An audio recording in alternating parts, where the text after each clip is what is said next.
വാർത്തകൾ ആദ്യമേ അറിയാൻ പ്രൈം ന്യൂസ് മലയാളം സബ്സ്ക്രൈബ് ചെയ്യൂ. ട്രെയിനിലെ ബെർത്തിൽ സമാധാനമായി കിടന്നുറങ്ങുമ്പോൾ അപ്രതീക്ഷിതമായ ഒരാൾ ചുംബിച്ചാൽ എന്താകും സ്ഥിതി? പൂനെ ഹദിയ എക്സ്പ്രസിലാണ് സംഭവം നടന്നത്.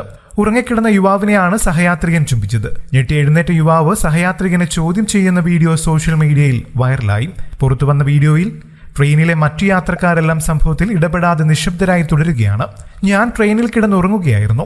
അതിനിടെ ഇയാൾ വന്ന് ബലമായി തന്നെ ചുംബിച്ചു. ചോദിച്ചപ്പോൾ നിസ്സാരമായി എനിക്ക് ഇഷ്ടം തോന്നി, അതുകൊണ്ട് ചെയ്തുവെന്നായിരുന്നു അയാളുടെ മറുപടി. അയാളുടെ ഭാര്യ അത് വലിയ കാര്യമല്ലെന്ന് പറഞ്ഞ് അയാളെ ന്യായീകരിക്കുകയാണ് യുവാവ് വീഡിയോയിൽ പറയുന്നു. ഒരു സ്ത്രീക്കാണ് സംഭവിച്ചതെങ്കിൽ എല്ലാവരും പ്രതികരിക്കുമായിരുന്നു.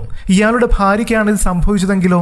ഇത് കേട്ടപ്പോൾ ചുംബനക്കാരന്റെ മട്ടുമാറി. താൻ ചെയ്തത് തെറ്റാണ് സമ്മതിക്കുന്നത് വീഡിയോയിൽ കേൾക്കാം. യുവാവ് പോലീസിനെ വിളിക്കാനുള്ള ശ്രമം നടത്തിയപ്പോൾ ഭാര്യയെ കരഞ്ഞുകൊണ്ട് കാലിൽ വീഴാൻ ശ്രമിക്കുന്നുണ്ട്. അവസാനം യുവാവ് ചുംബനക്കാരനെ അടിക്കുന്നതും ഭാര്യയോട് മാറി നിൽക്കാൻ ആവശ്യപ്പെടുകയും ചെയ്യുന്നത് കാണാം. യുവാവിനെ പ്രശംസിച്ച് നിരവധി പേർ എത്തി. പല ആണുങ്ങളും ഇത്തരം സ്ഥലങ്ങളിൽ നിശബ്ദരായിരിക്കുമെന്ന് അഭിപ്രായപ്പെട്ടവരുണ്ട്. ഈ സമൂഹം എങ്ങോട്ടാണ് പോകുന്നതെന്ന ആശങ്കയും കമന്റുകളിൽ കാണാം.